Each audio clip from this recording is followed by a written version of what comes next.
반갑습니다. 장종용 시장점검입니다. 네, 오늘 코스피 지수 상승 마감했고 특별한 의미는 없는 그런 흐름이었습니다. 변동성 범위가 좁아진 상황에서 움직이고 있는 흐름, 그리고 그 안에서 계속 개별 종목들의 옥석 가리기가 진행이 되고 있는데, 그 분명한 것은 확실히 이제 그 굴뚝주로 외면을 받았던 종목들이 다시 부상을 하고 첨단 산업 성장성으로 포장이 됐던 종목들이 죽어가고 있는, 그래서 숫자에 충실한 그런 시장이 만들어지고 있다라고 볼 수 있습니다. 그리고 한국은행 총재 후보자의 발언에 따르면 우리가 내외금리 차 역전에 대해서 감수를 해야 된다라는 얘기가 나왔고, 한국은 미국처럼 금리를 올릴 수 없다. 미국은 경기가 좋기 때문에, 그리고 물가 상승률도 우리보다 2배나 되기 때문에 금리를 올릴 여건이 되지만 우리는 경기가 그렇게 좋지 못하기 때문에 이 경기 회복이라는, 근데 이 경기가 좋다라는 얘기는 88년 올림픽 이후로 나온 적이 없습니다. 그게 체감 경기는 그렇고 일반적인 어떤 경제 지표로서의 경기조차도 과열이 된 적이 거의 없습니다. 그래서 금리 인상을 제대로 할 수 없다. 지금 선제적으로 1.5%까지 올린 것은 중립금리 2%까지는 사실 큰 영향이 없기 때문이다라고 그렇게 봐야 됩니다. 이걸 올려서 문제가 됐다라기보다는 이걸 여기까지 올리는 건 여전히 완화적이기 때문에 경기 회복과 관련해서 부정적인 영향을 주지 않는다라는 그런 개념으로 보시면 될 것 같고, 그래서 지금 조금만 금리가 오르니까 또 금리가 7%, 8% 될 거다. 그렇게 됐을 때 수혜주가 뭔지 이런 얘기까지 나오고 있는데, 개인적으로는 그런 일은 없지 않을까 싶습니다. 오히려 이번 경기 사이클을 돌고 나면 2024년 정도에는 제로 금리로 가야 되지 않을까.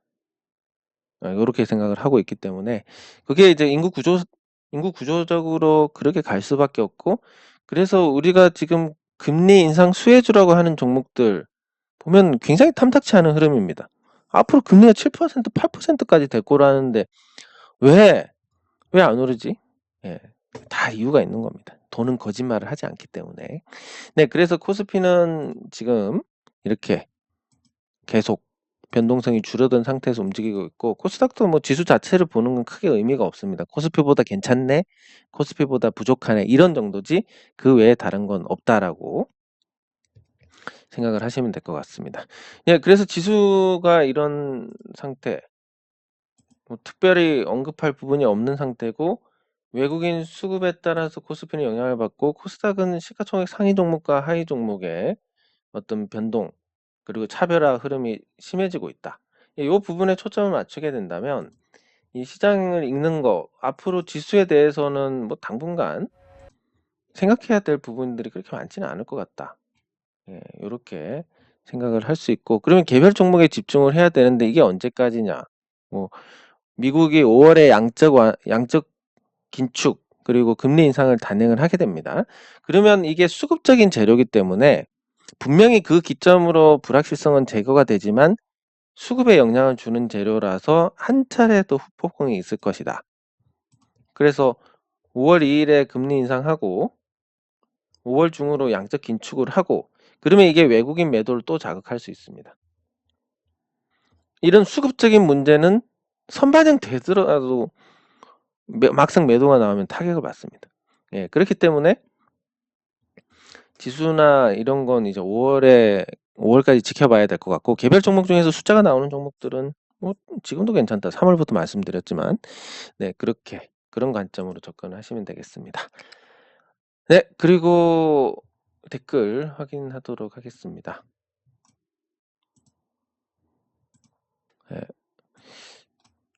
이게 이제 조금 주식으로 돌아가야 되는데 시간이 그렇게 많이 남지는 않았습니다. 이제 한 달여만 있으면 예정된 이 자금 회수가 완료가 되고, 이 자금 회수 관련된 얘기지만 뭐 이게 이제 확실히 이 실전 경험하고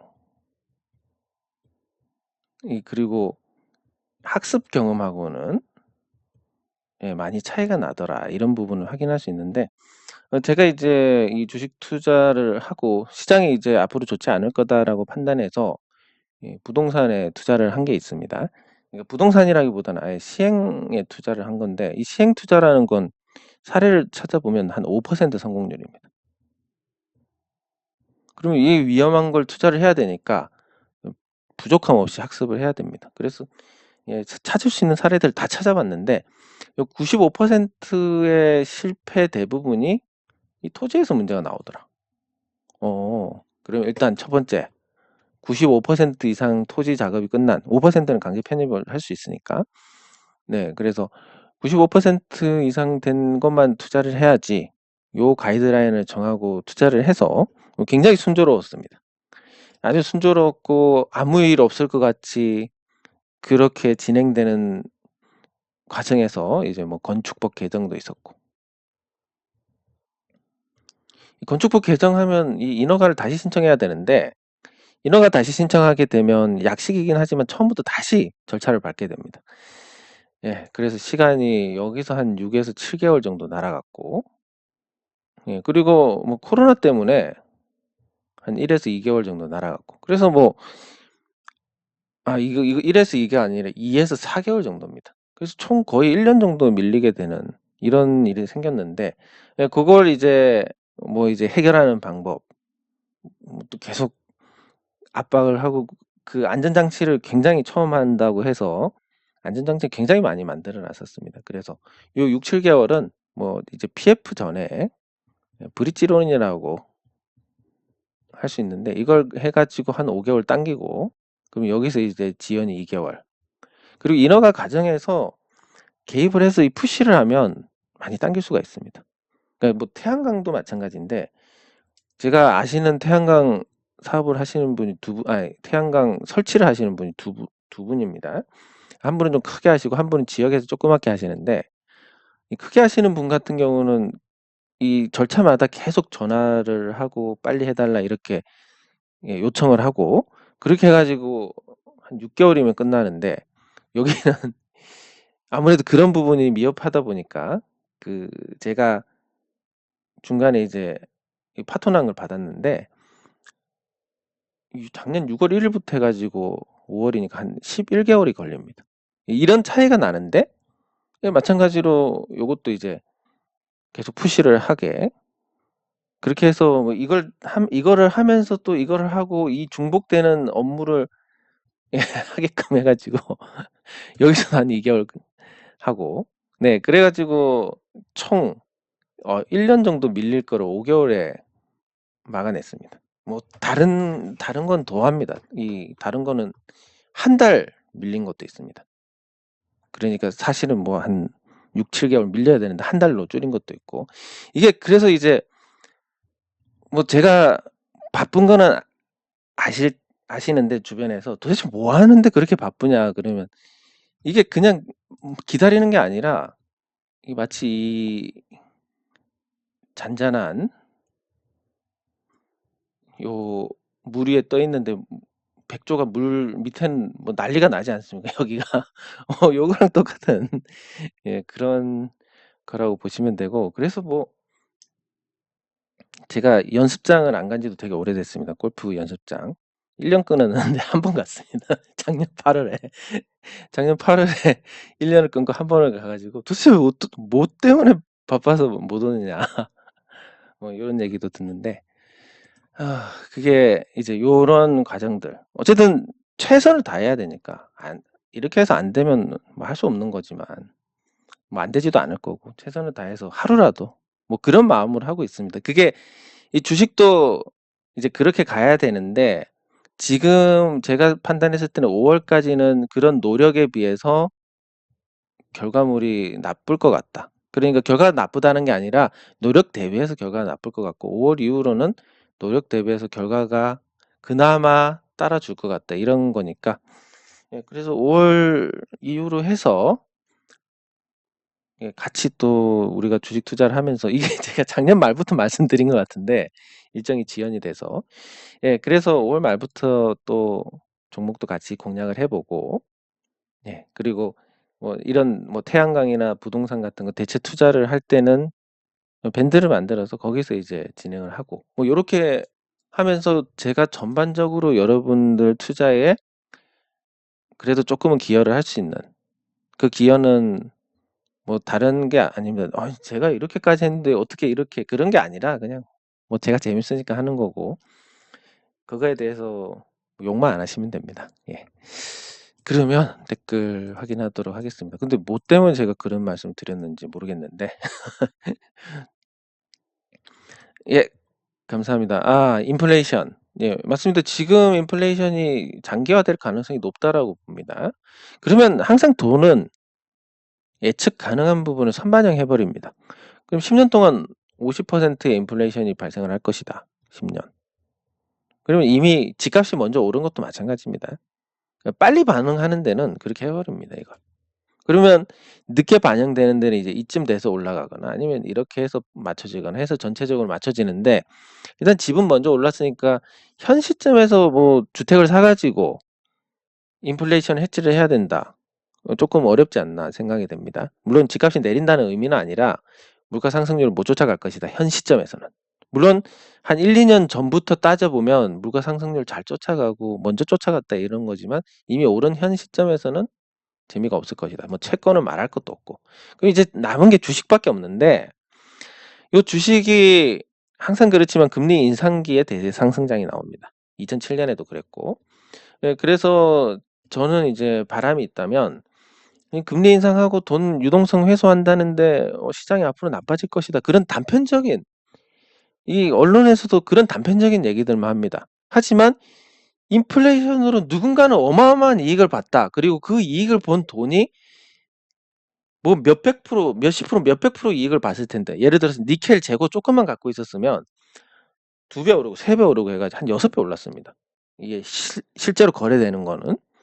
그럼 누군가는 그렇게 어마어마한 수익을 냈는데 6배 수익을 낸 사람이 이제 나 쉬어야 되겠다. 정기예금 2%네 여기 넣어놔야지. 천만의 말씀입니다, 이건. 그렇기 때문에 그 인플레이션이 발생을 하고 그거에 대응을 해서 금리 인상을 하고 이 유동성을 축소를 한다라는 것은 이미 그런 돈들이 돌기 시작하면 감당할 수 없는 거품, 그러니까 인플레이션이 아주 강하게 생길 거고, 어느 수준 이상이 되면 인플레이션이 이제 하이퍼 인플레이션으로 바뀌어 가지고 경제 전체를 토막쳐 버립니다. 네, 그렇기 때문에 그걸 조절을 하는 과정에서 주식 시장이 말씀드렸듯이 부동산이 먼저 올라서 이제 키 맞추기를 하는 과정이고, 채권은 이미 죽었고, 그럼 주식밖에 없는데 이게 결국은 인플레이션을 반영을 하게 된다. 이 대세 상승장이 2007년에 있었고, 그리고 2022년에서 2023년 이때 아마 있지 않을까. 그럼 여러분들 저랑 같이 이 대세 상승장에서 같이 대응을 하고 뭐 매매도 하고 얼마나 재밌겠습니까? 예, 물론 그 반대가 되면 정말 지옥이겠지만 요 시기만큼은 같이 즐길 수 있지 않을까, 이렇게 기대를 하고 있습니다. 네, 같이 즐기면 이제 주머니도 두둑해지고, 그러면 이 곳간에서 인심이 나기 때문에 서로 뭐 모임을 가진다 그러면 서로 내려고 예, 난리가 납니다. 그게 참 좋은 건데, 왜냐면 안 내려고 서로 신발끈 묶고 있고 화장실 가버리고 이런 것보다는 훨씬 아름다운 풍경이지 않습니까, 그게. 네, 그런 장세가 올 거다라고 생각을 합니다. 네, 그리고 감사합니다.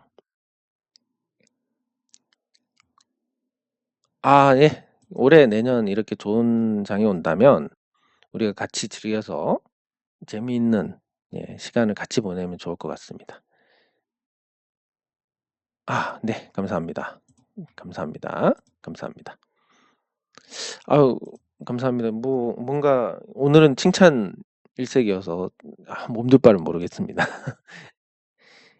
예, 감사합니다. 진짜 뉴스, 가짜 뉴스는 글쎄 요렇게 생각하시면 될 것 같습니다. 이걸 구분을 하시는 방법이라고 한다면, 내가 궁금해서 검색을 한다. 그래서 나오는 뉴스는 진짜. 지금 막 이슈가 돼서 뜨는 뉴스다. 이건 가짜 뉴스다.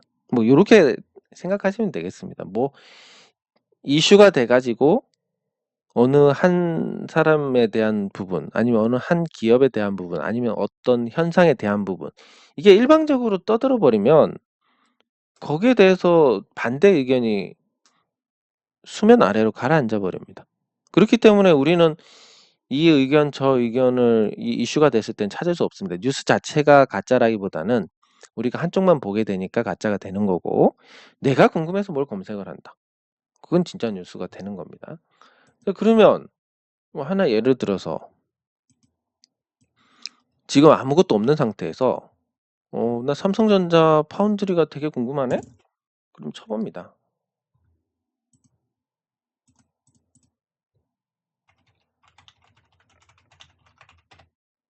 수율까지 쳐봅니다. 수율. 아이고.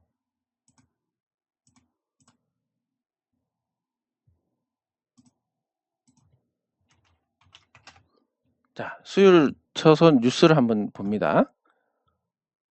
뭐 외신이 공격하는 건 삼성전자 잘하고 있다는 거다, 이런 뭐 여러 가지 뉴스들이 뜹니다. 그러면 하나씩 이걸 다 읽어봅니다. 수율 3나노 수율 탓에 양산 지연하고, 이게 올해 나온 뉴스네? 자체 반도체만 적용 가능성. 그러면 제가 말씀드린 5월에 삼성전자를 사야 되겠다. 예, 전망입니다. 전망. 그러면 이 대목을 잘 읽으셔야 되는데, 예를 들어서 보여드리면 전망이 나왔다, 활용한다, 이게 아니라 전망이 나왔다. 그러면 이건 그냥 기자의 어떤 뇌피셜입니다. 예. 그러면 3나노 뭐 내년 이야기가 나오고 있습니다. 이거 조금 수율 문제를 겪고 있다. 상용을 앞두고 좀 어렵나? 그리고 이 자체 반도체 먼저 해보겠다. 그러면 이제 수주 소식이 안 나올 거고. 예. 예, 그리고 저번에 말씀드린 그 게이트 올 어라운드가 어떤 거냐면 이런 형태입니다. 핀펫은 그냥 이렇게 흘러가는 걸 이렇게 3면으로 하게 해서 간섭을 덜 받게 하는 거고, 이건 아예 4면으로 가는 겁니다. 게이트 올 어라운드가. 그리고 삼성전자는 여기에 한 단계 더 개선해서 MBC 팻이라고,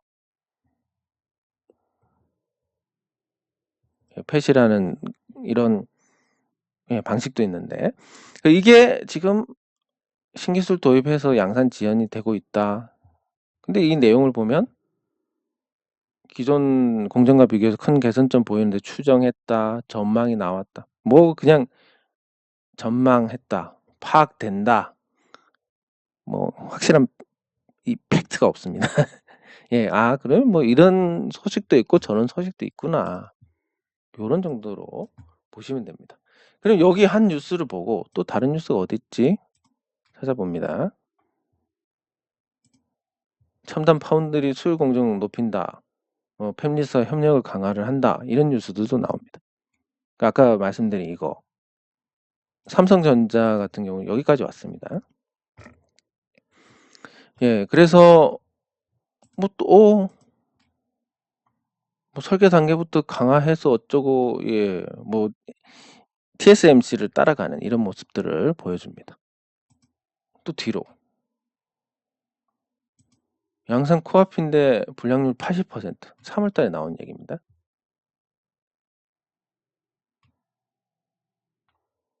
파운드리 4나노 문제가 수율이 10%대다. 예. 3나노가 현재 테스트 10%대다. 뭐 이런 거 나옵니다. 그러면 3월달에 10%대라고 했는데 이 4월에 나온 뉴스는 조금 낮다, 개선이 되고 있는. 그럼 5월에 더 나아지고 뭐 할 수도 있겠네. 수주 실패한 거 3나노로 반전을 노린다, 이런 뉴스들을 계속 찾아봅니다. TSMC는 4나노 수율이 70%, 삼성전자는 35% 수준. 그런데 아까 기사에 보면 앞 공정보다는 개선이 됐다 했으니까 이미 그 추정컨대 한 50%까지 올라온 게 아닌가, 이렇게 생각할 수 있습니다. 그래서 이런 뉴스들을 보다 보면 이제 전반적으로 정리가 됩니다. 그 정리가 되는 부분이 방금도 아까 잠깐 제가 한 3개 정도 봤는데, 그러면 아직까지 애를 먹고 있다. 그리고 뭐 국내 자사 제품에만 적용을 우선적으로 해보겠다라는 거. 그리고 10% 정도 3월 달에는 수율이 나왔었는데 지금 악공정이 35%인데 악공정보다 훨씬 개선이 됐다라는 얘기가 나오니까 지금은 50% 정도까지 올라온 것 같다. 그러면 TSMC 수준의 70%의 수율만 나오면 그 수율이란 건 양품의 비율입니다. 수율이 70%라는 건 10개 만들면 3개 분량, 7개가 정상 이 얘기입니다. 예, 그래서 요 구조로 가게 되면 아직 5월 달에 삼성전자가 5월 말 정도에 본격적인 양산을 하지 못할 이유는 아직까지는 없습니다. 그러니까 아직 판단을 하기는 어려운 상태네. 요렇게까지 볼 수 있습니다. 요거에 대해서 그러니까 결국 진짜 뉴스라는 건 내가 궁금해서 찾아보고 이거저거 다 균형 잡히게 볼 수 있는 건 진짜 뉴스. 우르르 쏟아지고 지금 당장 예를 들면 지금 그 계곡 살인 관련해서 이은혜 관련 기사들이 쏟아지고 있는데 그것 관련해서 이은혜 측 뭐 반론이나 이런 게 전혀 없습니다. 아니 실리지를 않습니다. 억울하다 해도 그런 게 아마 보도조차도 안 될 겁니다.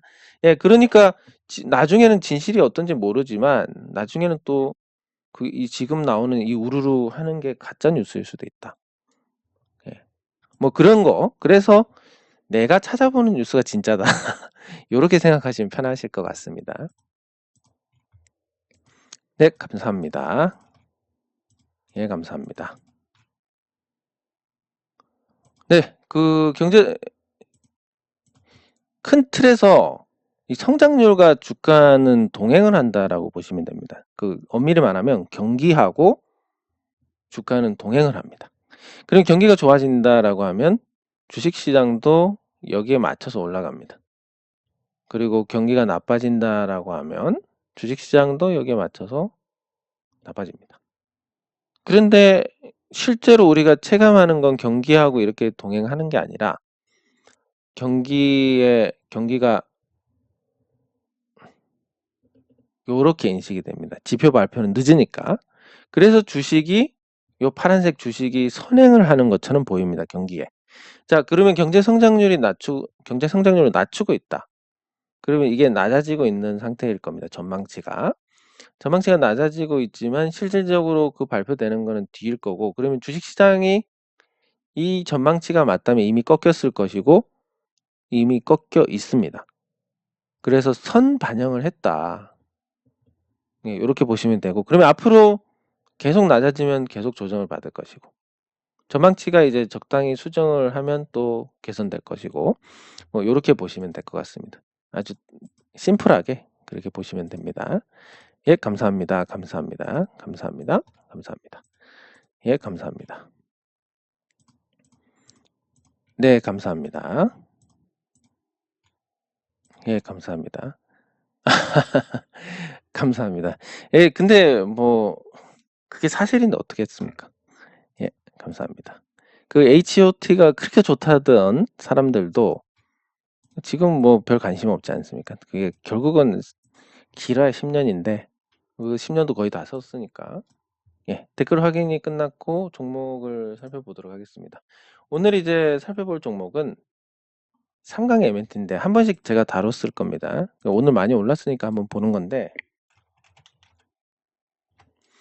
지금 이 현장에서는 이거 보고 또 사진은 마시기 바랍니다. 그냥 말씀드리는 건데, 삼강 MNT 현장에서는 앞으로 수주도 엄청나고 SK가 들어오기 전에 다 털었던 거라서 작년에 큰 손실이 났던 거고, 그래서 대략 목표가가 얼마냐 그러면 목표가 한 7만 원 정도 본다. 현장에서 이런 얘기가 나오고 있습니다. 그리고 부지도 뭐 예전에 망했던 중견 조선소들 부지 받아가지고 예, 무섭게 사세를 확장합니다. 여기 삼강 MNT가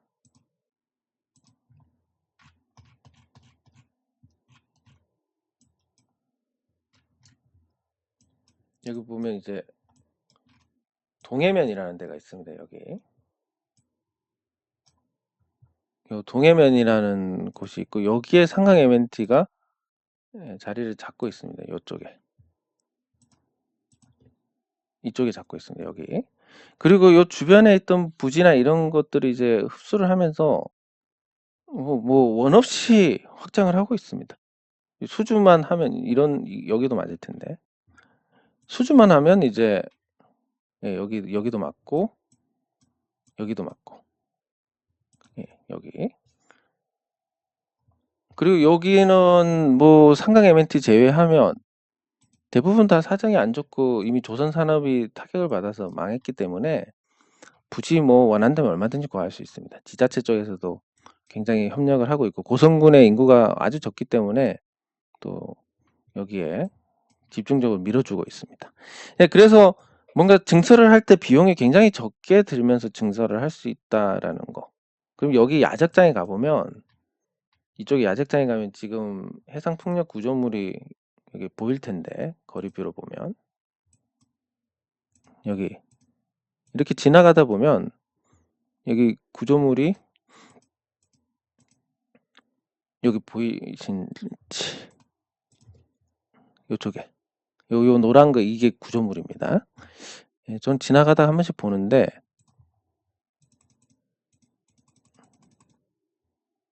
이렇게 가면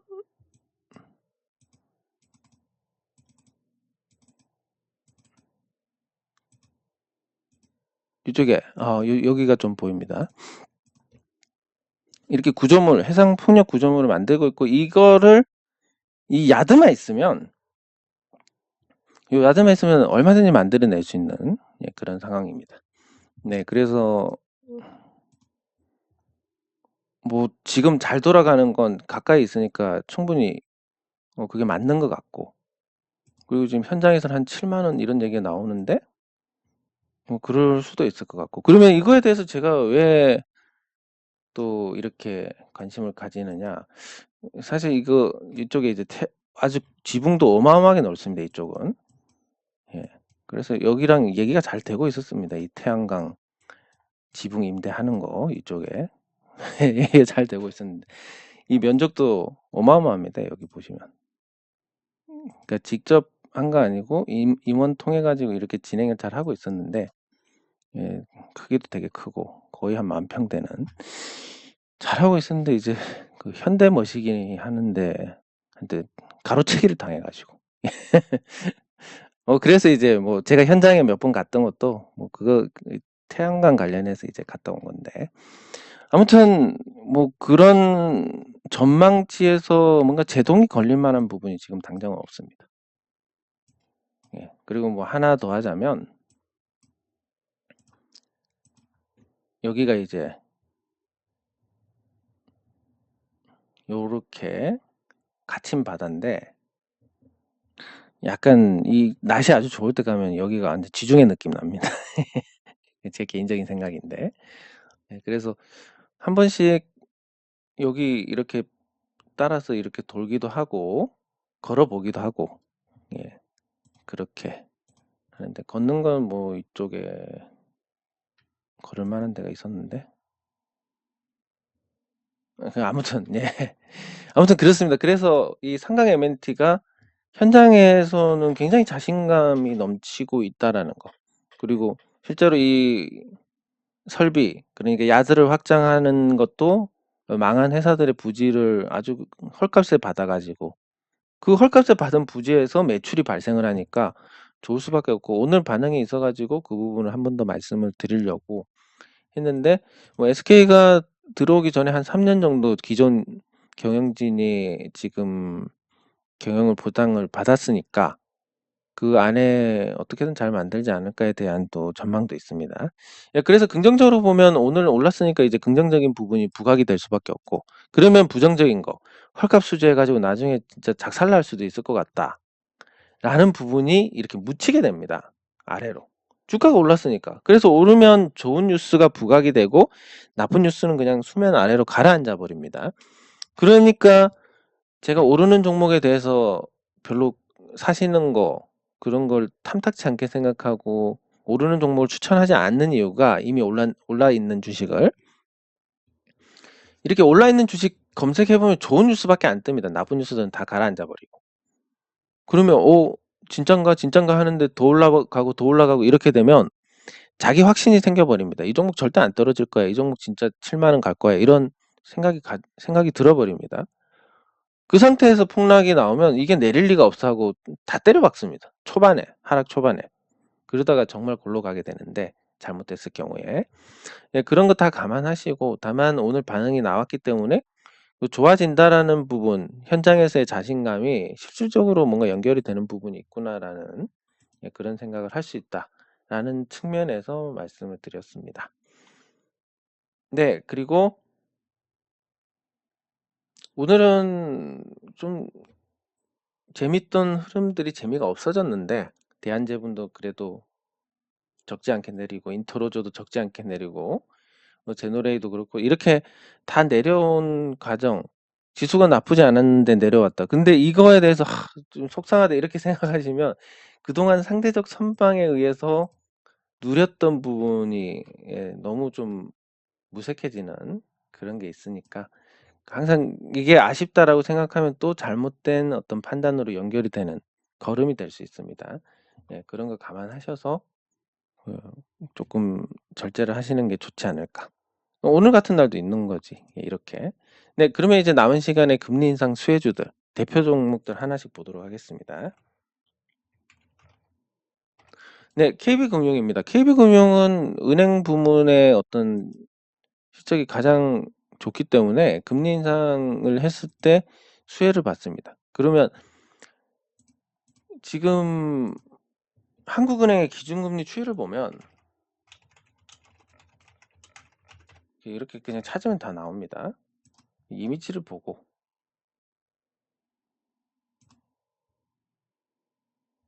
이미지를 그냥 뭐 최근 거는 중요하지 않으니까 지금 말씀드리는 거에서, 그럼 이전 거를 찾아봤을 때 이전의 흐름은 지금 한국은행의 어떤 금리 상당히 계속 낮아지고 있고 이건 인구 구조하고 맞물리는 겁니다. 그럼 지금 2018년 기준으로 금리 1.75% 근접했습니다. 1.5%까지 왔으니까 여기까지 온 거. 그럼 2018년에 금리 인상 수혜주는 2018년 초에 이미 고점을 찍어버렸습니다. 금리 자체는 2018년 11월에 나왔는데 11월에 이미 많이 떨어져 있었습니다. 추가 금리 인상이 있었어도. 그러니까 어떤 의미냐면 이때는 뭐 코로나가 올지도 몰랐고 아무것도 없었습니다. 그럼에도 불구하고 1.75%만 돼도 금리 인상에 대해서 1.75가 아니라 1.5%만 됐어도 1.5%가 연초니까 이 1.5%만 돼도 더 이상 이제 금리를 올리기 힘들 것이다라는 어떤 인식이 작용을 했다라고 볼 수 있습니다. 시장이 꺾인 것도 있지만 금리를 더 이상 올리지 못할 것이다라는 환경적인 부분이 작용을 했습니다. 미중 무역 전쟁이 일어나니까 경기도 나빠지고 그러면 금리를 더 올리기 힘들지 않을까? 이게 결국은 지금 상황하고도 비슷한 겁니다. 뭐 미국만 좋지 우리는 좋지 않기 때문에 금리를 올리지 못할까 이런 부분들. 네, 그래서 금리 인상 수혜주들의 어떤 지금 1.5%의 현 수준이고 1.75%의 요 수준이었고 1.5%가 도달한 시기에 여기였고 이렇게 보면 3년 동안 통화 가치가 떨어지고 어쩌고 이런 거 다 빼고 나서 보면 금리 인상에 대한 어떤 반응으로 당시보다도 미흡하다. 당시에는 지수가 2000선이었고 지금은 2000선보다 훨씬 높은데도 불구하고 그렇다라는 거. 예. 그래서 금리 인상 수혜 정도가 굉장히 약하게 반영이 되고 있다. 다만 꺾이지는 않았기 때문에 지금 금리 고점이다라고 할 수는 없지만, 예, 상황이 그렇다라고 보시면 되고, 예, 삼성생명을 보면 오히려 금리 1.5% 동일하지만 주가가 많이 떨어졌습니다. 그럼 이거는 어떻게 봐야 되느냐? 예, 생보사 자체의 어떤 회계기준 변경이나 이런 걸로 인한 할인 요인이 발생을 했다라고 볼 수 있습니다. 심지어 삼성전자 주가도 이때보다 훨씬 더 올랐습니다. 삼성생명 자산의 상당 부분을 차지하는 삼성전자 주식이. 네, 그래서 금리 인상 수혜주지만 금리 인상에 대한 반영보다는 다른 영향이 컸었다. 이렇게 보는 게 맞을 것 같고, 그래도 최근에 인상했으니까 좋아져야 되지 않느냐라는 부분도 미미합니다. 그리고 금리 인상 해봤자 삼성생명이 실질적으로 수혜를 보는 부분은 크지 않다.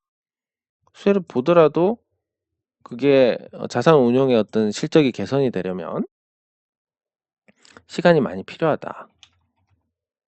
이런 걸 반영을 하는 게 아닌가 싶고, 증권주들도 개선이 됐지만, 미래에셋증권이 대표주니까 미래에셋을 보면 개선이 됐지만, 이건 뭐 금리 인상하고 거꾸로 가야 되는데, 금리 인상할 때 오히려 증권주는 오른 부분도 있었다. 물론 금융주보다는 약하지만, 이런 걸 보면 금리 인상 수혜주라는 게 실질적으로 존재를 하느냐, 금리가 높아질수록 부실채권 비중이 늘어나니까 거기에 대한 손실이 또 잡히게 됩니다.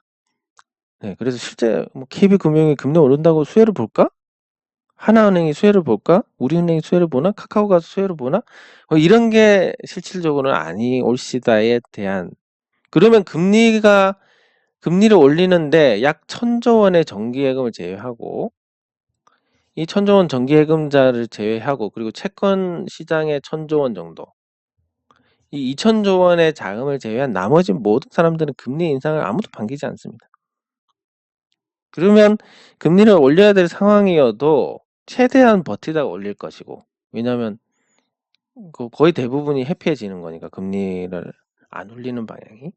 예, 그러다 보니까 아무래도 좀 금리 인상에 더 소극적일 것이다라는 인식도 있고, 이런 부분들이 금리 인상 수혜주에 대한 반응, 지수가 훨씬 더 높아졌다, 이런 상황에도 실적도 훨씬 좋아졌고 가치도 훨씬 더 좋아졌음에도 불구하고 주가가 시원하게 달리지 못하는 이유 중에 하나가 아닐까 싶습니다. 그래서 이런 부분들까지 이해를 하시게 되면, 단순히 우리가 언론에서 얘기하는 금리 인상 은행주가 수혜주다, 면밀히 따져보면 딱히 수혜도 아닙니다. 저번에도 잠깐 말씀드렸지만 예대금리 차가 커져야 되는데, 그런데 금리가 올라가면 대출 수요나 이런 게 줄어드니까 또 거기에서 감액이 되는 부분이 있고, 그러면 실제 뭐 실속이 없다.